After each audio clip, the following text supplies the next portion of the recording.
შუადღე მშვიდობის ვიწყებთ ჩვენ ძალიან დაწურთულ ხუთშაბათს, დაწურთულ განსხვავებული სხვადასხვა თემებით, ყველა საინტერესოა, ყველა მნიშვნელოვანია.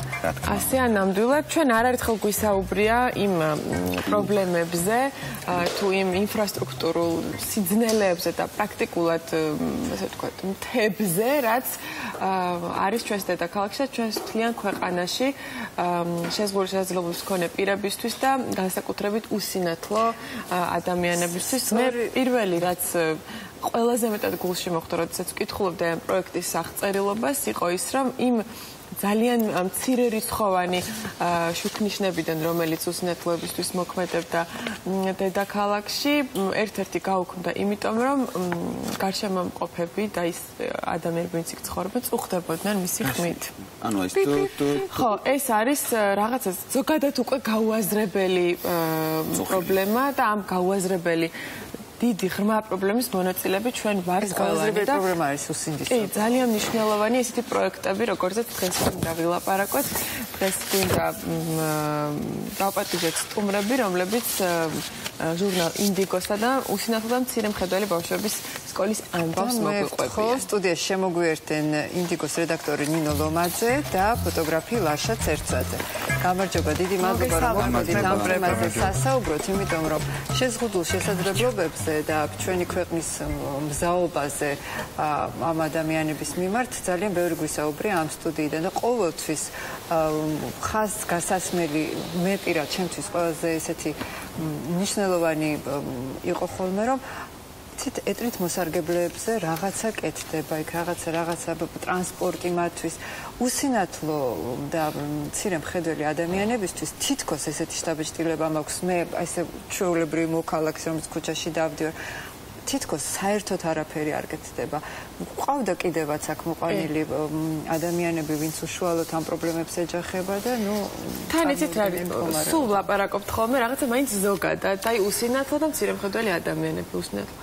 მიხარია რომ დღეს ძალიან კონკრეტული ადამიანების შესახებ მოგვიწევს ლაპარაკი და ჟურნალმა ინდიგომ ეს ადამიანები იპოვნა სკოლაში, რომელიც ერთადერთი არის, ხო, მთელ საქართველოში. მოდით ჯერ მოგვიყევით რა ხდება 202 სკოლაში და როგორი არის როგორები არიან ისინი და რა პრობლემები აქვს. ძალიან დიდი მადლობა მოწვევისთვის და მე პირველ რიგში ასევე ძალიან დიდი მადლობა უნდა გადაუხადო ფონდ ინტერნიუს საქართველოს, ვინც მოგცვა საშუალება რომ გვემუშავა ამ პროექტზე და ჩვენ 6 თვის მანძილზე ვიმუშავეთ და ვაკვირდებოდით სკოლას და ქონდა საშუალება რომ ძალიან ახლოს გაგვეცნო ეს მოსწავლეებიც, მასწავლებლებიც და ყველა ვინც ამ სკოლაში მუშაობდნენ და როდესაც ვფიქრობთ ფორმაზე, ვთქვათ, რა ფორმით მოვყვეთ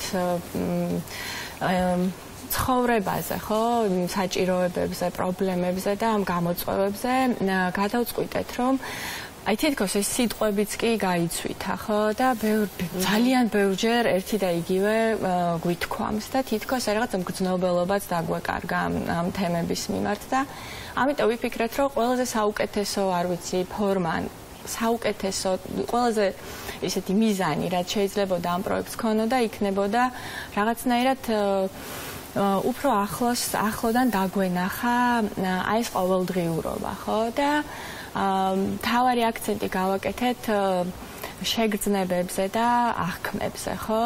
და ბევრს ვფიქრობდით, როგორ უნდა გამოგვესახა ეს თუნდაც ვიზუალურად, რომ აი მართლა თითქოს სხვის ტყავში გვეგრძნო თავი, აი ეს იყო ჩვენი მიზანი.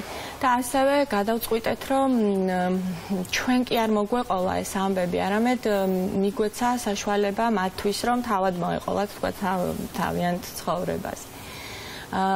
და ასევე ეს ცხადია ეს პორტალი აერთიანებს რაღაც ძალიან მცირე არის საინფორმაციო, თქვათ, ბლოკი, სადაც აი ზუსტად ისე როგორც ჩვენ გვესმის ამ პრობლემების შესახებ, აი ესე არის მოცემული, აი ძალიან შაბლონურად და შეიძლება მშრალად, მაგრამ ისე ძალიან ჭახეთ ისმის ეს პრობლემები, არ ვიცი, ყოველ შემთხვევაში ესე გვინდოდა რომ ყოფილიყო. დანარჩენი კი არის მათი ნარატივი და დანარჩენი არის სწორედ ამ გმირების მოყოლილი ამბები. და არის მთელი რიგი პრობლემები, რაზეც აქ არის საუბარი, ხო? პირველ რიგში მაგალითად ერთ-ერთი გმირი ამ ვიდეოში ლაპარაკობს იმაზე, რომ ასწავლიან თქვათ ჯოხის გამოყენება სკოლაში, რომელსაც ვერ იყენებენ, იმიტომ რომ შეუძლებელია ფაქტობრივად ქუჩაში გადაადგილება. თუნდაც იმ გზის გავლა, რომელიც დამახსოვრებული და ნასწავლი გაქვს, ხო? იმიტომ რომ მაგალითად ერთ-ერთი გოგონა 16 წლის არის, რომელსაც უნდა რომ დამოუკიდებლად იაროს ქუჩაში და შეუძლია დამოუკიდებლად გადაადგილება, თან ახლოს ცხოვრობს სკოლიდან, მაგრამ ერთ დღესაც, როდესაც გამოვიდა ჯოხით სკოლიდან, ნახდა თქვა გადათხრილი ეს ქუჩა და ნუ არ ვიცი. იცით რა მინდა გითხრათ, ახლა გვანცა მოყვა ეს მაგალითი, როდესაც შუქნიშნის, ხმოვანი შუქნიშნის გაპროტესტება მოხდა მიმდებარე მოსახლეობის მიმართ და მე ძალიან პირადული მაგალითი მინდა მოვიყვანო, ჩემი უახლოესი მეგობარი ცხოვრობს უცხოეთში და მისი პირველკლასელი შვილი ახლა ერთადაგებამდე გასვლის წინ პირველ და მეორე კლასელებს ჰქონდათ საქველმოქმედო მარათონი და სიმბოლურ რაღაცა თანხას აგროვებდნენ, რაღაცა პარკში გარბოდნენ, ხო, ძალიან მარტივი, ახლა პირველ და მეორე კლასს რა უნდა ექნა, მაგრამ ჩართულები იყვნენ, აგროვებდნენ ფულს უსინათლო ადამიანებისთვის, უსინათლო ადამიანის მეგზური ძაღლებისთვის. ბავშვები აგროვებდნენ ამას და პირველ კლასელი, ანუ აი ამ ასაკში და ის უკვე დაიწყო ქუჩაში დაკვირვება, უკვე იცის და ქველმოქმედება, ხო? და მილიონი ასეთი მაგალითი შემიძლია. ამას წინათ სოციალურ ქსელში სრულად შემთხვევით, როგორ დაემთხვა ეს თემა, წავაწყდი კიდე ვიდეოს, სადაც პატარა 6-5 წლის უსინათლო ბავშვი სწორედ აი ჯოხით სწავლობდა სიარულს, ასე შემდეგ და ასე შემდეგ. მოკლედ, ჩვენი საზოგადოების მზაობა არ არის, სახელმწიფოს მზაობა არ არის. თქვენ თქვით, რომ გინდოდათ ტყავში შემძვრალიყავით. ყველაზე კარგად ამას აკეთებს ხოლმე ფოტოგრაფი. ფოტოგრაფი თუ კარგი ფოტოგრაფია, ის ნებისმიერი თავისი რესპონდენტის თუ ვიზავის შიგნით შედის. როგორი იყო ეს შეგრძნება? გამარჯობა. ძალიან რთული იყო და ამიტომ დაგვრჩევდა ძალიან დიდი დრო, რომ მათ ტყავში რაღაცნაირად შემძვრალიყავით, იმიტომ რომ ძალიან რთულია რომ დავუახლოვდი ადამიანებს და მათ თვითონ რომ მოგიყვნენ თავიანთი ისტორია, იმიტომ რომ არ გვინდოდა რომ ჩვენი თვალით დანახული პრობლემები წამოგვეჭრა წინ და გვინდოდა რომ მათვე ესაუბრათ ამ საკითხებზე. იმიტომ რომ უკვე დავიღალეთ. რომელი იყო ყველაზე ესეთი, როგორ გითხრათ, რომელმაც თქვა შეგეკრათ ეს თავარი პრობლემა რაც აქვთ მათ? თავარი პრობლემა არის გადაადგილება არის ძალიან რთული და ერთ-ერთი პრობლემა არის ის, რომ მაგალითად ქუჩაში როცა დადიან ერთ-ერთი ჩვენი რესპონდენტი გმირი მარტო დადის უკვე დაახლოებით 2 წელია უნივერსიტეტის სახლში და ასე შემდეგ და ყოველთვის როცა გარეთ დაინახავენ რო უსინათლო არის, მივარდებიან, ეგრევე ეხმარებიან, ისე რომ არც ეკითხებიან უნდა თუ არა დახმარება და ანუ ეს ზოგჯერ უნდა ხოლმე თუ არ უნდა რა გარკვევს ზოგჯერ უნდა, მაგრამ თუ უნდა ითხოვს, ანუ არ დავინახე და ესეც ამოცანაა, რომ ჩვენ უნდა ვიცოდეთ როგორ დავეხმაროთ ერთმანეთს და აი ესეც არ ვიცით. აი მაგალითად ბოდიში რო ჩაგეჭერე, აი მაგალითად არ ვიცით რომ ყველაზე ნათელი ფერი არის ყვითელი და მაგალითად შეიძლება ზებრა მაინც იყოს ყვითელის და თეთრის კომბინაცია.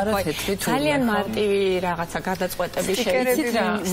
ანუ თქვათ მინიშნებები, ხო, გზის მიმანიშნებელი ნიშნები იყოს ყვითელი ფერის, რომ თქვათ მცირე მხედველი ადამიანისთვისაც ადვილად ახმადი იყოს. თქვენ რა თქვით ზოგჯერ არ უნდა დახმარება, რასაც საუბრობთ ჩვენ ამ თემაზე, სულ მახსენდება ის ექსპერიმენტი, რომელშიც თავად მივიღე მონაწილეობა, არ ვიცი გახსოვთ თუ არა ვიდეოს რომ გადავიღეთ ერთ-ერთი პროექტის ფარგლებში, სადაც მე ვცადე რომ მათი გზა გამევლო, ასე ვთქვათ, თვალი ავეხუე და დავდიოდი და მართლაც ვინც ყავდა თანამოხსოვრო, ისიც ამბობდა, რომ სულ არ მინდა, როც დრო იყოს ხმოვანი, დავუშვათ გაჩერებაზე რა ნომერი ავტობუსი მოვიდა გავიდა და ასე შემდეგ, ნუ შუქნიშანზე აღარ ვსაუბრობ და ესე თქვა ტროტუარი, რომელიც სადღაც უცებ ხრება, ისეთ შუკაში უხვევს, რომელიც ცენტრალურ გზას მაშორებს და ასე შემდეგ, ხო, ეს წუხილები მე მახსოვს. მას შემდეგ ალბათ გავიდა ერთი 3-4 წელი.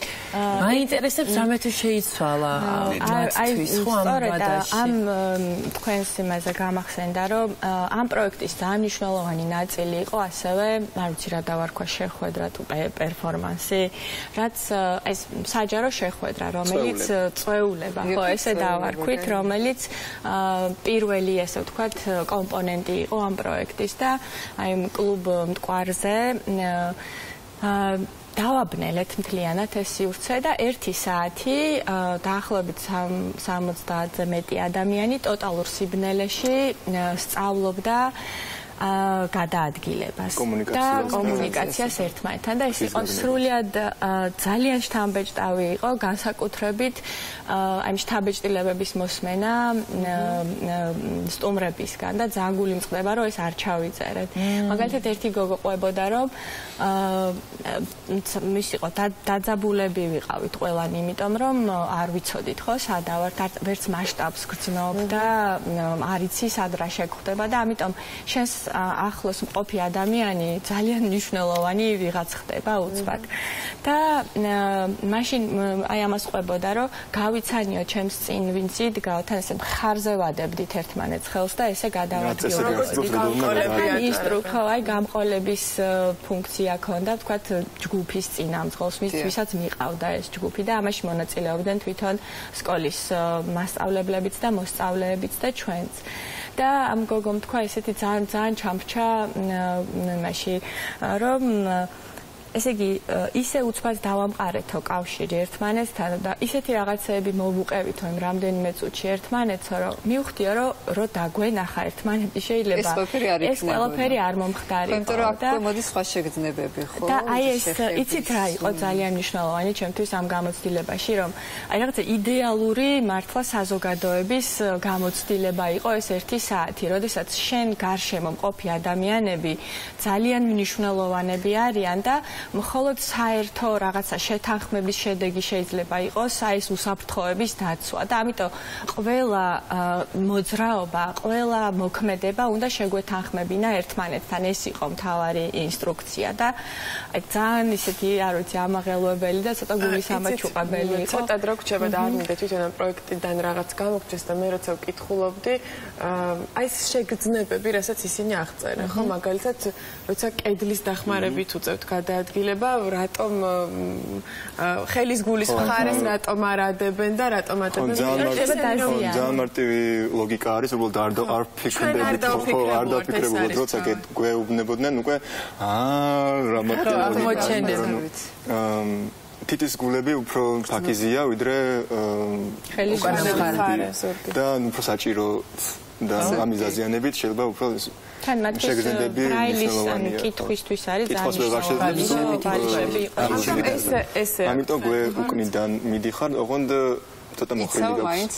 ხელი მოხრილი გაქვს, რომ წინაღობა რო იყოს ბალიშებს არ ამბობ. წინა მხარესაც შეიგრძნოს თუ რამეა. ხო. ან იმის თქმა მინდა კიდე რომ ამ წვეულებაზე რომელიც გავაკეთეთ. დიახ. იყო კინოჩვენება, იყო დაანონსებული ვიდეო, რომელიც გადავიღეთ ამ პროექტის ფარგლებში. უნდა გვეჩვენებინა, ანუ ეს იყო დაანონსებული და ამ ტოტალურ სიბნელეში, რომელიც ძალიან ვიცვალეთ რომ დაგვიბნელებინა, იმიტომ რომ პატარა დეტალით შემოდის, ყველაფერი ჩანს უკვე რა. და გავუშვით მხოლოდ ხმა, იმიტომ რომ იქ იყვნენ ადამიანებიც, რომლებიც ვერ ხედავენ და ყველა საერთო სივრცე შეუქმნით და საერთო შესაძლებლობები შეუქმნით. ისე ვუყურეთ ფილმს, როგორც ყველა სხვა შეიძლება ყურება. და აი ესეთ ბიახცანეთ და უნდა დავასრულოთ. და ესეც აი ეს შეგრძნებები იყო მნიშვნელოვანი თვითონ ამ ვიდეოშიც. და იქ არ არის ესეთი მკაფიო გამოსახულებები და ჩვენც გვინდოდა რომ ეს თხრობა სწორედ აი ამ შეგრძნებებზე აგვეგო და ერთი არის ხმა, რომელიც მიყვება ამ ვიდეოს და მეორე არის შეხების შეგრძნება, რომელიც აი ძალიან ახლო კადრებით, აი ფაქტურებამდე რომ შემოდის ეს ვიზუალი და გამოსახულება, აი ეს ესეთ ვიზუალურ რიგზე არის აწყობილი ეს ვიდეო. მე ვფიქრობ, რომ თქვენ პროექტს ბევრ სხვა მნიშვნელობასთან ერთად კიდევ აქვს საზოგადოების განათლების ამ თვალსაზრისით განათლების ფუნქციას. იმდენი რამე არ ვიცით, რომ ვიყოთ კორექტურები, რომ ვიყოთ ტოლერანტულები, ჰუმანურები, იმიტომ რომ ეს ადამიანები ჩვენს გვერდით არიან, ჩვენები არიან და სახელმწიფოს რო ველოდოთ, შორს ვერ წავალთ. და მაინც მინდა რომ თქვა, რომ 202 სკოლა არის ერთადერთი სკოლა, სადაც უსინათლო და მცირე მხედველ ბავშვებს შეუძლიათ. ისიც დედაქალაქში. მოგიშა სპეციალური პროგრამით ისწავლონ, ხო, დედაქალაქშია და ვისაც სურვილი აქვს აქ ბავშვი ატაროს უწევს, რომ გადმოსცხოვრდეს ან ინტერნეტში. რეგიონის. სხვათა შორის ერთი ძალიან კარგი მაგალითი არის და ესეც მინდოდა მეთქვა. სწორედ აი ამ პროექტზე მუშაობის დროს გავიგეთ, რომ ბათუმის თუ არ ვცდები მეორე საჯარო სკოლას თავისი ინიციატივით დაუწყია პროგრამის ადაპტაცია თავისი ერთადერთი მოსწავლისთვის, რომელიც აღმოჩნდა, რომ არის უსინათლო და ამ სკოლის მასწავლებლები და ტრენერები მუშაობენ ახლა დაწყებითი კლასის მასწავლებელთან, რომ შეძლოს ამ ბავშვმა იქ სწავლება, რაც არ არის ესეთი ადვილი და ეს არის მხოლოდ ამ მასწავლებლების ძალისხმევის შედეგი და სახელმწიფო ამაში არ ყოფილა. და დიდი მადლობა თქვენ ამისთვის. წარმატებები გვინდა გისურვებთ ჩვენ ინდიგოს პროექტებს ხშირად მასპინძლობთ, იმიტომ რომ მოგწონს და გვემართებათ. გესმის კედელი ქვია. გესმის კედელი. ხო, ხოთშორის დაგვავიწყდა ეს როგორ. აბუნები გასვაბული თემით.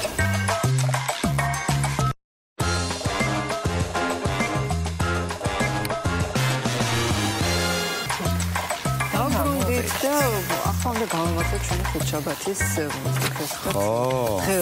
სილამაზის და ნამდვილად ეს პროფესია ძალიან პოპულარულად გადაიქცა, იმიტომ რომ ნამდვილ პროფესიად ჩამოყალიბდა, გულისხმობ მოდელობას, თუ კი ეს ადრე იყო რაღაცა უბრალოდ ჰობის რას ქვია, ჰობი, ორი ცოცხალი მაგალითი მყავდა. სადამდე მიიყვანა ეს თაუბარი. მე მივხვდი ვიჩენდი თავს და ოჯახსაც ვარჩენდი კვან. კი, მაგრამ თქვენ ხო ძალიან არიყავით ბევრი მაშინ, ანუ ასე არ იყო, რომ პროფესია იყო, იმიტომ რომ მაინც ისინი არ იყო კვირეულები მოდის, მაგრამ ნუ სამუშაო ყოველთვის ქონდა, უცნაური იყო იმ ვითარებაში, იმ 90-იანებში, მაგრამ ესე იყო და ახლა რო არ ვთქვა, უბრალოდ ჩვენი კოლეგების შეურაცხყოფას გამო. არა, მე რა თქმა უნდა, იმიტომ რომ არ ვაკნინებ ამ პროფესიას. ეს ქვეყანა ვართ. ხო, მაგრამ ახლა კიდევ უფრო მეტი მასშტაბი შეიძინა, აი ეს არის აქ. მაკეთ მიდიოდა ეს გოგო. დიდი მასშტაბი, იმიტომ შეიძინა, რომ ეს გოგო ბიჭები გავიდნენ უცხოეთში, სადაც უფრო ხანგრძლივი ტრადიცია არსებობს, ხო, თქვა სილამაზის კონკურსების და მოდელობის როგორც პროფესიის, დასაქმდნენ, კარიერას იკეთებენ და ჩვენც ნაწილი გავხდით, ჩვენ როგორც ქვეყანა, ნაწილი გავხდით ამ ინდუსტრიის და ამ ინდუსტრიას ჩვენ ქვეყანაში ყავს თავისი გურგითხრათ პიონერები და გურუები. კარგი, რახან აქეთ მეკავთ საუბარი, დავაპატიჟეთ ქალბატონი იაკი წმარიშვილი, IC Model Management-ის დამფუძნებელი და უკვე საკმაოდ დიდი ტრადიცია აქვს ამ კონკურსს. მოგესალმებით. გესმოდა კულისებში რას ყვებოდით შენზე საქმიანობას. ძალიან პოპულარული გახდა. სწორედ გამიგე. კი, და ხო, ამ თაობის ძალიან დიდი დამსახურებაც არის, რა თქმა უნდა. ეგ, მაგრამ ამ კონკურსებმაც ძალიან მაშინ თამამე იყო ეს თავი რა იქნა რომ მოდელად რაღაცნაირად ღირსეულად გამოსულიყავი. ადრე არ იყო ასეთი პროფესია, ასე ვთქვათ, ასეთი და ამბობდი იმას, რომ ხო, ამ კონკურსებმა ძალიან შეუწყო ხელი, იმიტომ რომ გაიზარდნენ პროფესიულად ეს ადამიანები, კადრები და რაღაცნაირად მეტი ყურადღება დაუთმეს საკუთარ თავს, საკუთარ სხეულს და დამოკიდებულებად შეიცვალა. მაშინ გადავხედოთ მაშინ ისტორიას თქვენთან ერთად. კი, ძალიან ბევრმა ფაქტორმა შეუწყო, რა თქმა უნდა, ხელი ამ პროფესიის დამკვიდრებას და პირველ რიგში, რა თქმა უნდა, იმ თაობის დამსახურება, რომლებიც იწყებდნენ 90-იან წლებში, ყველაზე რთულ პერიოდში, მაგრამ მინდა გითხრათ, რომ მაშინ თქვენი ანაზღაურება ერთი ჩვენების იყო $100 დაახლოებით. და ეხლა არის 100 ლარი. ზუსტად ასე საით მივდივართ ვერ გეტყვით, მაგრამ მე დიდი იმედი მაქვს, რომ მე დიდი იმედი მაქვს, რომ რადგან მოდის ინდუსტრია ვითარდება და საქართველოს ერთ-ერთი ყველაზე პოპულარული ქვეყანაა სხვათა შორის ტურიზმის გარდა კიდევ მოდის თვალსაზრისით და ძალიან ბევრი ბლოგერი იქნება ეს თუ ზოგადად ტურისტი სწორედ სამოდელო სფეროდან და უბრალოდ მოდის ინდუსტრიიდან იცნობს საქართველოს თავიდან და მე მიხარია რომ ეს მიმართულებაც ძალიან აქტიურად ვითარდება და რა თქმა უნდა მორიდებით ვიტყვით რომ პირადად ჩემი და ჩემი სააგენტოს წვლილი ამაში მდგომარეობს რომ ჩვენ საერთაშორისო დონეზე გაგვყავს მოდელებით სწორედ დამწყები მოდელები რაც ძალიან მნიშვნელოვანია რადგან მნიშვნელოვანია რა საფუძველს ჩაუყრით და როგორ დააწყებინებ მოდელს მოღვაწეობას და მინდა თამამად ვთქვა რომ ელით მოდელუქი არის სწორედ ის კონკურსი რომელმაც საერთაშორისო კარიერა დააწყებინა ჩვენს წამყვან მოდელებს, რა თქმა უნდა, თათია ხალაია ამ პროექტის ერთ-ერთი ყველაზე თვალსაჩინო მაგალითია.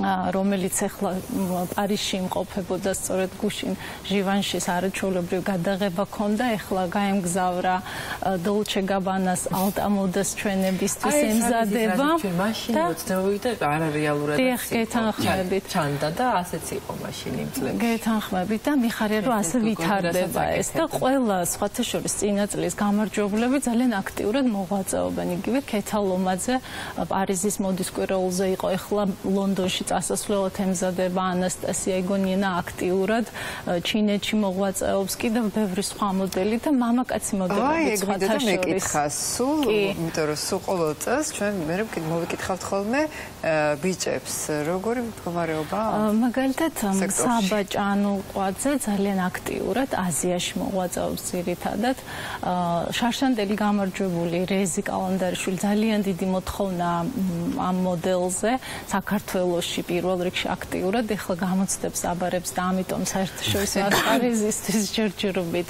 მზადებაშია იგივე მარიამი შარშანდელი გამარჯვებულიც ასაკის ასე ვთქვათ თვალსაზრისით ჯერჯერობით მხოლოდ მილანში იყო და ემზადება კიდე სხვა ქვეყნებში გასამგზავრებლად ასე რომ აი ჩემი თვალსაზრისით თუ შევადარებ აი ამ ორ პროექტს ელით მოდელუქს და მის საქართველოს ყოველთვის ვამბობ რომ პროფესიული მიმართულებით ელით მოდელუქი ასჯერ უფრო მნიშვნელოვანია სამოდელო სფეროსთვის და რა თქმა უნდა უკვე რაღაც შემდგომი ეტაპისთვის ვფიქრობ რომ უკვე მის საქართველოს რაღაცნაირი კარგი გაგრძელება ხოლმე ამ სფეროსი. ამდენი წელია ამ ინდუსტრიაში ხარ. არის ესეთი ვთქვათ პროგრესი წლიდან წლამდე. აი გნებავთ რიცხობრივად, გნებავთ ხარისხობრივად არ მინდა ვიხმარო ეს სიტყვა, მაგრამ მრავალფეროვნების თვალსაზრისით. აი წინა თაობების გამოცდილება რაღაცნაირად, მაინც პატარა ქვეყანა ვართ, ხო? არ ჭირდება ამას დიდი სატელევიზიო და მედია რეკლამები, ზეპირმეტყველებით გადადის ხოლმე ამბები. მატულობს მსურველთა რაოდენობა, ასე ვთქვათ, მონაწილეობის. იცით რა შეესაქმე ადრე წინაზეც თქვი სხვათა შორის რაოდენობრივად იყო მეტი, მაგრამ ეს იყო ის რაოდენობა, რომელმაც არ იცოდა სად მოდიოდა და რისთვის. უფრო მოდიოდნენ, რომ ეს კასტინგი ახალი იყო, სიახლე იყო და მოდიოდნენ კასტინგში მონაწილეობის მისაღებად. ეხლა შეიძლება რაოდენობრივად უფრო ნაკლები მოდის, მაგრამ მოდიან იმისთვის, რომ იციან, დიახ, უკვე იციან, უკვე გამოცდილებაც აქვთ, ცოდნაც აქვთ, ინფორმაცია აქვთ, უამრავი და მაგალითები ყავთ, დიახ და მიზანი აქვს ძალიან ბევრს რომ მიაღწიოს იმ დონეს რომ შეძლოს საზღვარგარეთ ამ პროფესიით მუშაობა. თან ჩემი დაკვირვებით რაღაცა თავის მოვლაც მაინც უფრო ხელმისაწვდომი გახდა გნებავთ სხეულის. ადრე სულ მახსოვს ია ამბობდა რომ ძალიან დიდი ძალისხმევა გიწევდათ განსაკუთრებით აი თინეიჯერებთან რომ რაღაცნაირად სწორ გზაზე დამდგარიყვნენ რა უხდებათ როგორ უნდა მოიხდინა იყოს თამას. აი არა ეს სამოდელო პროფესიული კონკურსი ძალიან დიდ რომას მოითხოვს. აი მართლა ძალიან დაუფასებელი პროფესია მოდელობა განსაკუთრებით. დღეს იმიტომ რომ ის შედეგი, რომელსაც ჩვენ პოდიუმზე ან ფოტოზე ან ვიდეოში ვუყურებთ და შემდეგ ვაკრიტიკებთ. შორის ძალიან დიდი შრომის შედეგად არის მიღწეული. და დავამატებდი კვანცას ესე ვთქვათ მოსაზრებას სირთულესთან დაკავშირებით, რომ ფსიქოლოგიურადაც არის ძალიან რთული, იმიტომ რომ გამოდვებული კასტინგების ფონზე შეიძლება აი რაღაც 100 კასტინგიდან ერთი იყოს ისეთი, რომელმაც ყველა სათქმელი თქოს, თუმცა ის 100 უარი შეიძლება იყოს იმდენად დამთგუნული და დამსტრესავი.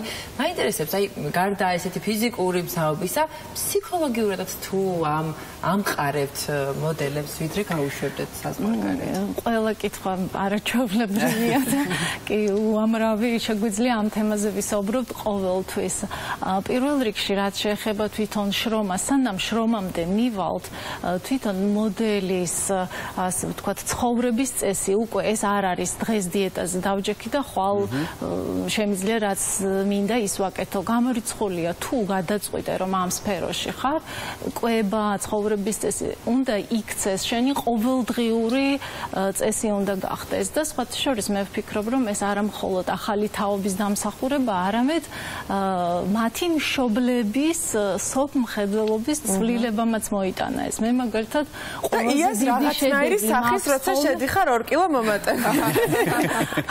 ეხლა უკვე ნაკლებად იმიტომ რომ და ისე თქმა მინდა მე არა წონის ხრი, მაგრამ მინახავს სახე იასი მინახავს. ამ ბოლო დროს ყველაზე კარგი ის არის რომ მშობლებთან უფრო კომუნიკაციაში ხარ. მაქვს დიდი კომუნიკაცია, რადგან მშობლები ეხმარებიან მაგალითად ხა ქეთალომაძის მომზადების პროცესში ვართ, რომელიც ლონდონში უნდა გაემგზავროს და ყოველდღიურად დედასთან მაქვს ურთიერთობა და აქვთ შემუშავებული გეგმა რა ასაკეთებენ, როგორ აკეთებენ და რაღაც აი გუნდივით ეს არის პროფესიონალური ეს არის არაჩვეულებრივი, როდესაც მოდელს ყავს მხარდამჭერები და როდესაც ის მარტო არ არის აი ამ იგივე მაქვს გამოდელებზეც, რომლებიც იცით მიზან დასახული თუ არის მოდელი, მას შედეგი აუცილებლად ექნება, რადგან კიდევ ერთხელ ვამბობ, გარეგნობა და გარეგნობაზეა დამოკიდებული თქვენ რაც მიკითხეთ უარი თუ თანხმობა. უარს თუ ეუბნებიან მოდელს, კი გეთანხმებით. ანუ ეს არის ამ პროფესიის ყველაზე დიდი შეიძლება ითქვას მინუსი იმ თვალსაზრისით, რომ დამწყებ განსაკუთრებით დამწყებ მოდელებს ცოტა წინს და უჭირთ ამის გაგება. კი, რაწოჩიც ისინი გაიგებენ, რომ პრობლემა მათში არ არის, პრობლემა არის მხოლოდ მოთხოვნა და შემდეგ ამ მოთხოვნის დაკმაყოფილება. ყველას არ შეუძლია, ამიტომ გააჩნია. ამიტომ არის, რომ ესე თუ ის მოდელი სხვადასხვა ბაზარზე მუშაობს უფრო აქტიურად. ზოგი აზიაში, ზოგი ევროპაში, ზოგი დიახ ამერიკაში. გადავიდეთ ფინალურ კასტინგზე, რომელიც ხვალ ზეგ გაიმართება, ხო? 6 რიცხვში 12 საათზე იწყება კასტინგი, ღია კასტინგი თბილისი მოლში. ჩვენ ამ კასტინგზე ვიწვევთ 14-დან 26 წლამდე. როგორც ხედავთ, ასაკობრივი ზღვარი გაზრდილია და მეც მიხარია გოგონებსაც და ვაჟებსაც. ასაკობრივი ზღვრის გაზრდა სხვა შორის გამოიწვია ტენდენციების ცვლამ. აი ამ სფეროში ყველაზე სწრაფად იცვლება ტენდენციები დღეს. შაუბრემანი რო გაიზრდა. ხვალქერა, ამასაკის, იმასაკის ელიტის შემთხვევაში არა, მაგრამ ზოგადად მოდელებზე ცოტა სხვა ვიზუალებით გასდილი მოთხოვნა, ხო და მეთანხმები? კი, გეთანხმები. მათ შორის ასაკობრივი თვალსაზრისით. ასაკობრივი არა სტანდარტული გარეგნობა, საინტერესო გარეგნობა, ეფექტური გარეგნობა არის. კი, ვერ იტყვი, რომ მაინც ამ ტიპაშს ვეძებთ. ჩვენ ამ კასტინგის შედეგად შევარჩევთ მაქსიმალურ რაოდენობას განსხვავებულ ტიპაჟებს იმისათვის, რომ უკვე 25 ივლისს, როდესაც წარმომადგენელი ჩამოვა საქართველოში, თქვენ სტუდიაში, თქვენთან ერთად თავად გააკეთოს არჩევანი. კიდევ ერთი სიახლე გვაქვს ის, რომ ელიტის ჯგუფში ზოგადად შედის რამოდენიმე დიდი სააგენტო. ერთ-ერთი მათგანი არის Women ქვია ამ სააგენტოს და წელს ამ სააგენტოს წარმომადგენელიც ჩამოდის, ასე რომ ორი საერთაშორისო სტუმარი გვეყოლება წელს და ისინი ორი სხვადასხვა დიდი სააგენტოსთვის აარჩევენ კონკურსს. მინიმალური კრიტერიუმები, რასაც უნდა აკმაყოფილებდეს მოდელობის და ამ კონკურსში მონაწილეობის მსურველი. კი ბატონო, ეს არის მაინც ვიტყოდი, რომ ასაკობრივი ზღვარი 14-დან 26 წლამდე და სიმაღლე არის 1.70 მ-დან გოგონები და ვაჟები მეტრა 80-დან, მაგრამ თუ ასაკი პატარა, რაც უფრო პატარა ასაკის არის, მით უფრო ნაკლებად ვაქცევთ სიმაღლის კრიტერიუმს. ნიშნულობას. რო ყოველთვის მეკითხებიან პარამეტრებს. კიდევ ერთხელ მინდა ვთქვა, რა თქმა უნდა, ასე ვთქვათ, ძალაშია ის 90-60 ლოგიკის ფარგლებში, მაგრამ კონკრეტულ მაგ პარამეტრებს არანაირად არ ვითხოვთ. იმიტომ რომ შეიძლება სხვადასხვა ასაკის მოდელი მოვიდეს და ჩვენ მას მივცეთ შანსი წელს მოვამზადოთ და მომავალ წელს რამეს მიაღწიოს. ასე რომ თუ ვინმეს აქვს სურვილი პირველი ნაბიჯი გადადგას, აუცილებლად უნდა მოვიდეს შაბათს, ჩვენ მათ შევარჩევთ და ყველაფერს ავუხსნით. ძალიან დიდი წარმატებები და გელოდებით ბევრი სიმპათიური გოგობიჭით უკვე ჩვენთან სტუდიაში იყო. აუცილებლად. 25-ში უკვე იქნება გამარჯვებულის გამოვლენა. ისტორია. დიდი მადლობა ყველას წარმატებებს გისურვებთ, ვინც მოხვალთ ამ კასტინგზე. მე კი შევისწრებთ და რეკლამაში კიდევ ერთი განსხვავებული თემა.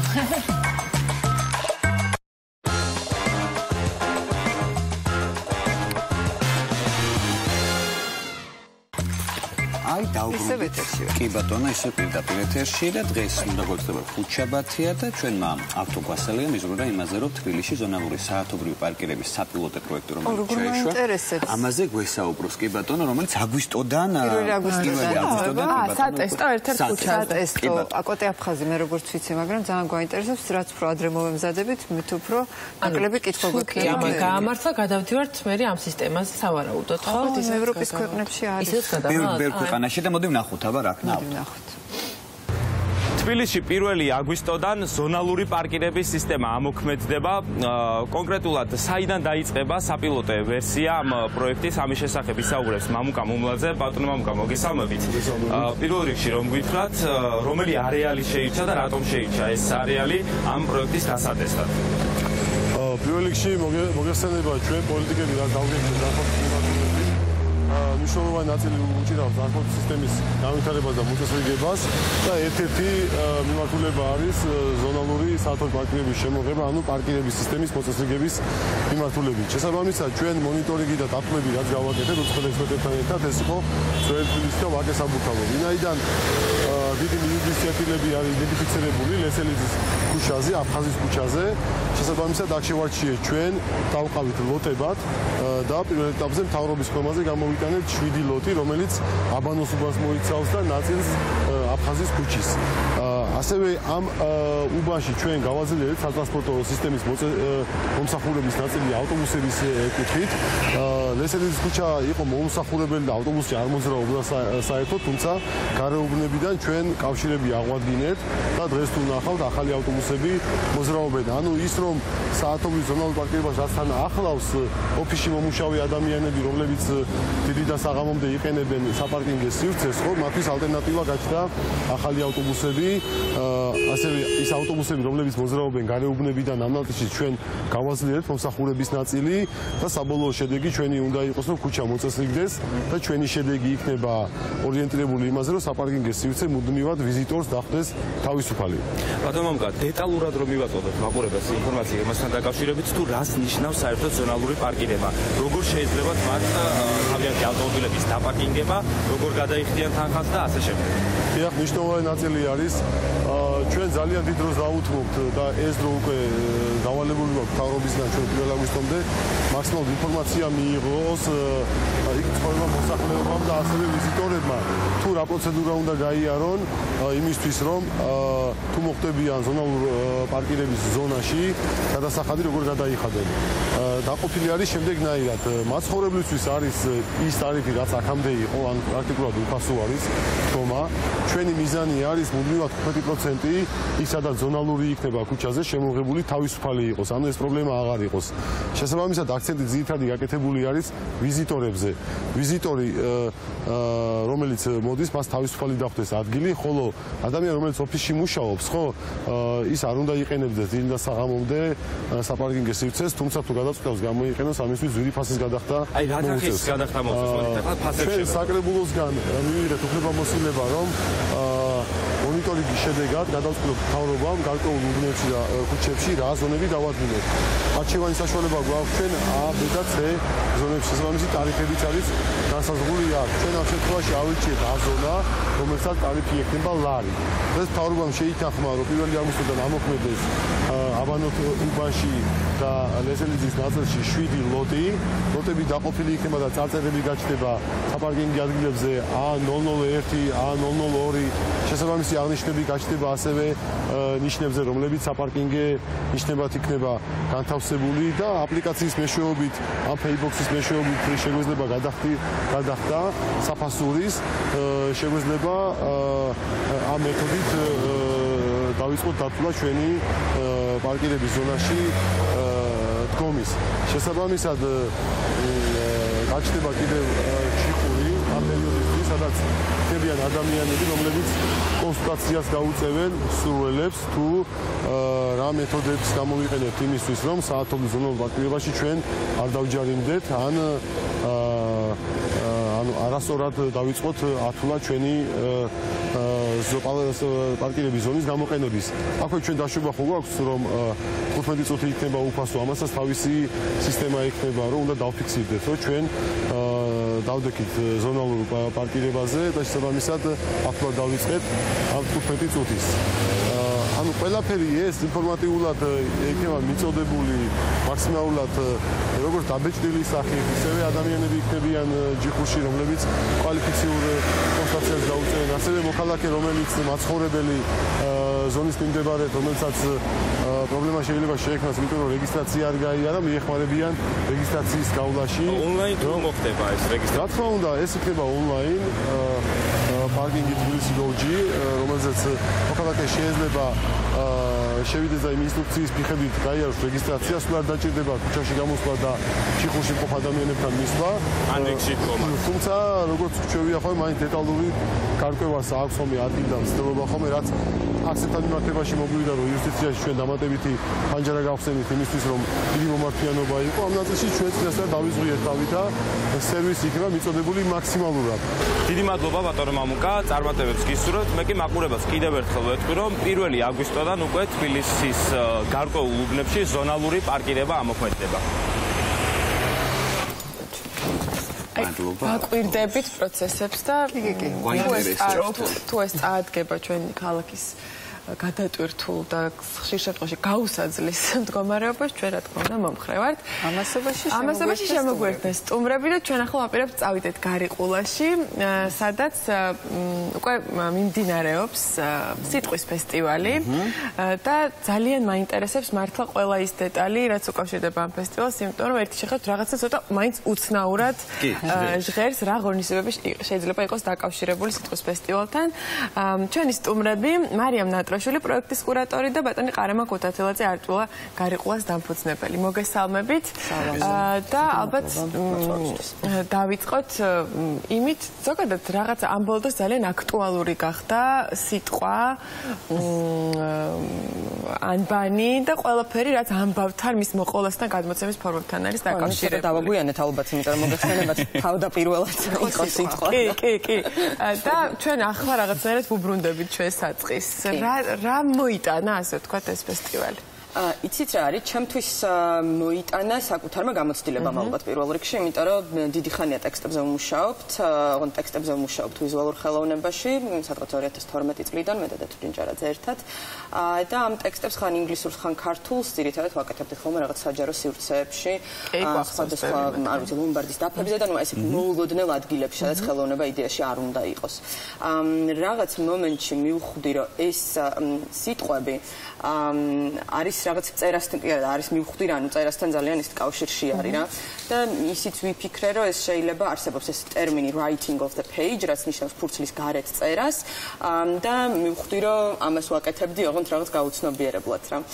ამიტომ გადავწყვიტეთ, რომ ეს სიტყვები ეხლა უკვე გვეცადა უფრო გაგვეფართოებინა არეალი, ასე ვთქვათ, ფესტინოვასთან ერთად და უფრო მეტი ადამიანი მოგვეწვია, ვინც სიტყვებზე მუშაობს. ვინც სიტყვის გამოყენებით ყვება ყვება ამბავს, ყვება რაღაც მოგვითხრობს რაღაცის მოვლენის შესახებ. საქართველოში ქართველი მწერლებისთვის არ არსებობდა აქამდე რეზიდენცია, მხოლოდ მწერალთა სახლში იყო უცხოელი ავტორებისთვის, საერთაშორისო ავტორებისთვის, იყო, ამიტომ ძალიან სამწუხაროა რომ იწევს ამის თქმა რომ იყო და გადავწყვიტეთ რომ რაღაც ისე მოხდა თან რომ ძალიან ბევრი მწერალი მეგობარი მყავს და სულ ამბობდნენ ხოლმე რომ რა კარგი იქნებოდა რომ არსებობდეს რაღაც ისეთი სივრცე, სადაც ვთქვათ წახვალ და დაწერ და მოშორდები ამ რაღაც ყოველდღიურობას. სხვათა შორის იდეა პრინციპში პირველადი იდეა მწერალთა სახლში გაჩნდა, გახსოვს ყარო რომ რაღაც ერთ-ერთ პრეზენტაციაზე ვიყავით და რომ ვკითხე ყარამას რას აპირებდნენ. მოკლედ მომიყვა და შევთავაზა ესეთი იდეა რომ ხომ არ გაგვეკეთებინა რაღაც სიტყვების პლატფორმა, რომელიც ბევრი რაღაცას მოიცავს. და ესა გადავწყვეტე ამის რეზიდენციაზე ხელოვნებისთვის ალბათ ბატონ ყარამას უნდა ვკითხოთ პირველ რიგში. რაც შეეხება გარიყულას და ფესტინოვას და როგორ ჩაეწერა ასე ვთქვათ ეს სიტყვები აი ამ კონტექსტში თქვენი ხედვით. თვითონ დასახელება არის ფესტინოვას ძმების დანევიჩების სახელობის. ეს მიგვანიშნებს იმაზე, რომ ეპოქა, ის მახსოვრობა, რაც იყო მოდერნისტული, იმ პერიოდში იყო ერთად. მწერლობა, მხატვრობა, დრამატურგია და ასე შემდეგ. ეს საბჭოთა ეპოქამ გააყო ესე კავშირები, იმით თავისი ამოცანები ჰქონდა, ადგილები მიუჩნდა სამართავად და პატარა ესეთი მიკრო სამყაროები ჰქონდათ ხელოვნების მუშაკებს და თავისი ცალკე მუშაკებს, ცალკე დასასვენებელი სახლები, ცალკე კავშირები და ასე შემდეგ. ჩვენ უბრუნდებით ისევ იმ საწყისებს და ბუნებრივი არის რომ გავაერთიანოთ თვითონ ხელოვნება მისია გარიყულასი ესეც იყო ჩვენ ძალიან ბევრი რაღაცა დავასრულეთ შემდეგ წელს გვექნება ზეიმი 20 წლის თავი და გადავდივართ ახალ ეტაპზე პირველ რიგში საგანმანათლებლო პროექტები გვექნება უფრო მეტი და საინტერესო და სიტყვის ფესტივალი პირდაპირ ჩარჯდა ამაში, იმიტომ ალბათ დრო მოვიდა ამისი ცდელობა იყო ყოველთვის ჩვენთან ამისი რომ გაგვეკეთებინა, მაგრამ ეხლა უკვე მე მგონი იმედი მაქვს შემდეგ წელს კიდევ უფრო გარიყულაში მე მგონი ადამიანებიც დასახლდნენ უკვე გარშემო, ხო? ძალიან ისეთი რაღაცნაირი მიმზიდველი, მაგნიტივით მიმზიდველი სივრცე აღმოჩნდა. თბილისიდან ბევრი გადმოვიდა საცხოვრებლად და ევროპიდან, თბილისიდან, ამერიკიდან და ესეთი კომუნა შეიქმნა ნამდვილი 20 წელი ჩვენი ცხოვრების 20 წელი მე მინდა სიტყვის ფესტივალს დაუბრუნდე როგორი გამოხატვის ფორმები შეიკრიბა მაინც და რა ღონისძიებებად დაიშალა მოგიყვებით ანუ რა ნაწილებისგან შედგება ხშირად დასმული კითხვები არის რაღაც ერთგვარი სარტყელი რომელშიც არის გაერთიანებული აი სხვადასხვა ნაწილებისგან შედგება პირველი არის ეს რეზიდენცია რომელიც ერთი თვის განმავლობაში 30 ადამიანს უმასპინძლებს როგორც გითხარით ეს არიან ადამიანები ვისი იარაღით სიტყვა ესენი არიან მწერლები ფილოსოფოსები ანთროპოლოგები ჟურნალისტებიც არტისტები და ამ ერთი თვის განმავლობაში წერენ გარიყულაში თუმცა გადავწყვეტეთ რომ თემა აგვერჩია და ყოველ წელს აი ამ პლატფორმას ამ ფესტივალს რაღაც თემა ექნება წელს გადავწყვეტეთ რომ ეს თემა ყოფილიყო დრო და ესეც რაღაც ერთი სიტყვა არის რომელიც აი კარგად აღწერს ამ პირველ წელს. ეს დრო არის ბოლო 30 წელიწადი 1999 წლიდან 2019 წლამდე საქართველოში მომხდარი ამბები და თითო მონაწილე ირჩევს თითო წელს და წერს ამ წელზე. ჟანრი და ფორმა არ არის შეზღუდული, ანუ ეს შეიძლება იყოს როგორც დოკუმენტური პროზა, ასევე შეიძლება იყოს მხატვრული ნაწარმოები თუ შეიძლება იყოს კვლევა, სტატია და ასე შემდეგ, შეიძლება იყოს ერთი სიტყვაც კი არტისტების შემთხვევაში და შემდეგ იცემა პუბლიკაცია ციგნი, ანუ ციგნად აიკინძება ეს ყველაფერი, რომელიც რაღაც ერთგვარი კალენდარიც გამოდის, ჩვენი ბოლო 30 წელიწადის კალენდარი. და რაღაც სუბიექტური ისტორიაც არის, რადგან ყველა ადამიანი თავისი პერსპექტივიდან დანახულ ამბავს მოყვება. ეს შეიძლება იყოს თქვა რაღაც პირადი მოგონება, ეს შეიძლება იყოს გაგონილი ან ნანახი, ეს შეიძლება იყოს პრესაში ნაპოვნი ამბავი, შეცვლილი ან პირდაპირ გადმოტანილი და ეს შეიძლება იყოს სიზმრების და მოკლედ ნებისმიერი ფორმა თუ შინაარსი, რასაც ავტორი აირჩევს. და ამის პრეზენტაცია უკვე სექტემბრის ბოლოსკენ გაიმართება და აქ კიდე დაგეგმილი არის უკვე თბილისში დაგეგმილი იქნება გამოფენა, რომელსაც ერთად გავაკეთებთ და რომელიც ქალაქ პრინციპში შეიძლება გამოფენა ისე არასწორი სიტყვა, ქალაქში შეიძლება იყოს ეს ტექსტები გაფანტული და ესეც საინტერესო არის როგორ არის შესაძლებელი ვთქვათ აი ლიტერატურული ნაწარმოების სხვანაირად წარდგენა წიგნის გარეთ ასე ვთქვათ და იქნება ასევე საუბრების და დისკუსიების სერია იმ თემებზე რომელსაც მოვიცავთ.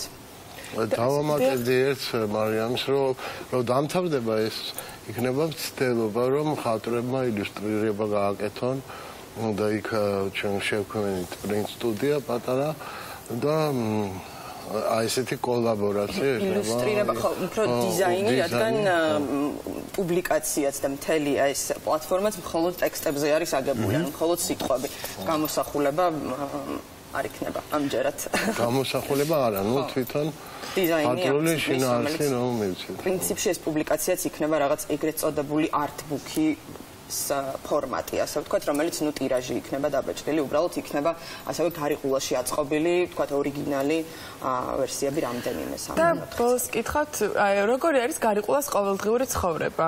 ვთქვათ, იმ რაღაც ესეთი ცენტრალური ღონისძიებების მიღმა. კეთესი ვიდრე ჩვენი ვერ. ხო, არის მინდა რომ მოგუყეთ.